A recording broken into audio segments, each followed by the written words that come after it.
Hey guys, so this is the winning video. The other day I'd asked for some ideas for my next YouTube video, and here it is. So Jason won. He was most specific about the ones that I got the biggest response. I got DMs. I had this video on all platforms, and dating seemed to be the number one theme. Dating apps, things like that. And he got a little bit more specific, so I had to pick one. So I picked Jason, and this is he's married, but his sister-in-law is thinking about getting back out there. I think a lot of people after the new year, they're considering getting back onto dating apps, or maybe they've been married and they're gonna try it for the first time, which is definitely, there's a learning curve. So I'm gonna give you a little bit of information about what I've learned about dating and dating apps, and not only as a relationship coach, but also as from my personal experience. And it's over a decade, a personal experience with dating, but probably closer to like 15 years. But anyway, it's all good, so hang tight. Number one, I want everybody to make sure they do is trust your intuition or your gut, whatever you want to call it. I actually believe personally that our intuition is our higher self, or we could even say God talking to us. That is how God communicates with us, is through that intuition. Now, something really important is if you feel a sense of fear, that's not your intuition. That's actually anxiety. If you're thinking, what if, or, when you're looking at these dating apps and you see a person, right away you're gonna get a feeling. If it's something that seems like it's coming from judgment, that is also not your intuition. That's just judgment. So those are lower level. But I definitely do think, trust your intuition when it comes to, like, when you first see somebody's picture. Of course, we all want to be with somebody we're attracted to, and that's okay. There's nothing wrong with that. But I don't want you to only look at the picture and be like, yes, that's the one. And, because some of that chemistry that you might even see over a social platform, such as a dating app, you really want to analyze these profiles, you guys, and trust what you feel as you're reading the content, as you're reading what they wrote. Trust your feelings. So now if you're feeling fearful, then I'm going to tell you to not trust that. If you're feeling like, anxiety, like, well, what if, anything that starts with what if, that's anxiety. That's not your intuition. What if he doesn't like me? What if she doesn't?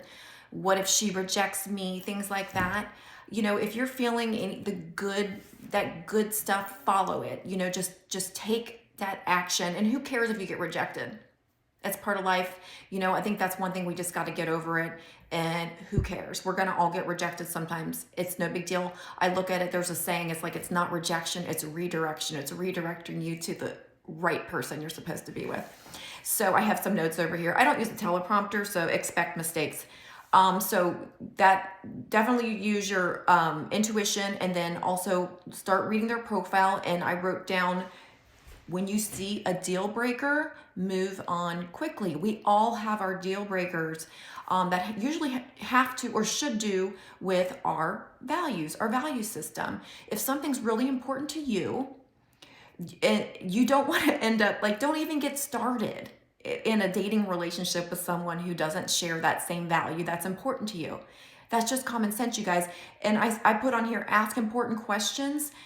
Yes, you're going to feel like you're interviewing the person. That's okay. You should be interviewing the person. It's kind of an interview, right? Don't you think it's the most important time to ask questions? And then when you ask those questions right away, you're going to save yourself time. You're going to save them time, because you're going to get all the stuff out of the way that is most important to you. So ask those questions about values. Do you like animals? Do you have kids? How do you feel about what are your future goals? Where do you plan on living in your future? All of these things, you guys, are super important. Like, what is wrong with asking these questions? It's actually, if you don't ask and then you go on a date, like, that's happened to me before, like, where I've been on a date and then right away they say something where I'm like, oh, well, that's not going to work for my future, because I had this idea for my future. And then now I've just, like, made you drive to meet me, and then we're not going to mesh, right? So that's a problem. This is an interview. It's okay to ask. You are looking for a partner. So why would you not interview that person? And it doesn't mean they failed the interview. It just means you're not a match. It's okay on both ends. Like, they might not feel like you're a match to them, and get over it. Who cares? Okay, so the other thing is search for character. Like I was saying earlier, of course we want to be attracted, but if you feel like they're attractive enough, you guys, you can fall in love with somebody that you weren't initially attracted to, like at the beginning. That's happened to me. Like, I've been like almost, not at all physically attracted, but then the more you get to know somebody, they can get more and more attractive. And, as long as they have those same values and character and integrity, let's say it's really important that you're with somebody intelligent and funny, and they've got that going on, and they're attractive enough, like, it's okay to give that person a chance. I actually encourage you to do that, because looks fade, you guys. In the future, you're going to be left with somebody who, okay, you married them because they're beautiful or he's handsome, and then now you're stuck with somebody who doesn't really fulfill your spiritual needs, your emotional needs, your mental needs. It's more than just physical, you guys. And I know men, especially, are visual creatures. I get it. That's okay. But just really try to give those people who are, attractive. Maybe you're not your number one type. They're not Barbie and Ken. For you ladies, let's just say that they're not Barbie and Ken. Who cares? Let's get to know them as a person and then make a decision. People can really change their looks. Haven't you ever gone out with somebody who is gorgeous, and then the more they talk, you're like, oh my God, never mind. That's just not your, they actually lose attractiveness. Or it goes the other way too. You go out with somebody who you didn't find that attractive, and they end up getting more and more attractive. Each time you get to know them, you're sharing experiences, you have a lot of FaceTime together, you actually do things together and have fun. That is how you build a connection. So you're not gonna always feel that chemistry right away. And actually, I firmly believe that if you have that initial chemistry, that could be something that's just more of a familiar thing. From your past. And let's be honest, did anything from your past work out? Sometimes that real high level of chemistry when you have with somebody, that it's something that you've been attracted to in your past, and you're like, ooh, I'm feeling this feels familiar, ooh, I like this. And maybe you've tended to be attracted to narcissists or something like that. You like confidence, but there's a big difference, you guys, between confidence and arrogance. So be careful. I like confidence, but I definitely want quiet confidence. I've been out with those guys who are just bragalicious. They brag about everything they have, and you find out they're very superficial. Maybe you're into superficial at this time. Guess what? In my 20s, I was very superficial. Now that I look for character, I look for things like, somebody who's funny and someone who's caring and compassionate. Of course, it is important if they share similar political views. I think so, because that's going to show in a lot of their value systems. You want a system that matches yours.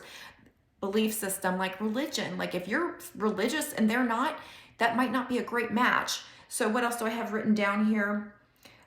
Basically, I think we covered most of it. Just when you get out there, really pay attention to these profiles. I would definitely analyze them. Don't only look at pictures, men. Make sure that you really, really read what they're all about. And I think you could be pleasantly surprised if you give people a chance. Also, try not to, like the judgment thing, try to not be so judgy about people. Have some compassion for where they are, listen to them. But, also when your gut is telling you, ooh, there's something that doesn't feel right, that's what I want you to trust. Not out of fear and anxiety, but listen to your higher self. Listen to that inner voice that's telling you this person doesn't feel right for me. But also listen when it's somebody that you wouldn't normally be attracted to, and you're like, I want to get to know this person a little more. Give that person a chance. So just to wrap it up, intuition, ask questions. It is an interview. It's okay to ask a lot of questions. Save time, guys. And also make sure your values match. Make sure your future is going to match before you waste each other's time. It is okay to be different. and diverse, and just get to know somebody and see if, of course, we're always going to compromise in a relationship, right? Nothing's going to be perfect. If you think anybody has a perfect relationship, you're just being fooled. Nobody has a perfect relationship. Everybody argues. It's how you argue that's important. So that's another thing I'm glad I just said that, because it reminded me, argument style, communication style is so important. You guys, like, you have to make sure, like, that you watch how the person interacts with other people. Are they a good communicator? Are you having to do some mind reading? Like, that's not fair. Like, people really need to be direct and honest, even when it's something that the other person might not want to hear, because that's truth. That's truth and integrity. You know, we don't want to be people pleasers and just say, oh, me too, I love that too, when we really don't. Okay, ladies, if you don't like sports, don't pretend like you like sports. Don't do that, because this guy is going to expect for you to go to a lot of sporting events with them, and you have zero interest. So in the beginning, that might be fun because you're in that little limerence phase, where, the honeymoon phase of a relationship. But eventually that's going to get really old, and then you've just kind of led him on to think that you're really into something you're not into. Goes the other way for you guys.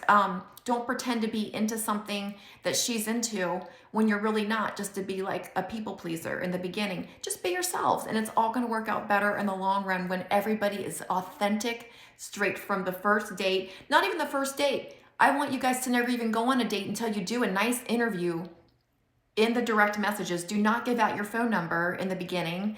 I want you to just go back and forth on direct messages, asking really important questions. Make sure you hit all of your deal breakers so you don't find out too late after you've wasted time.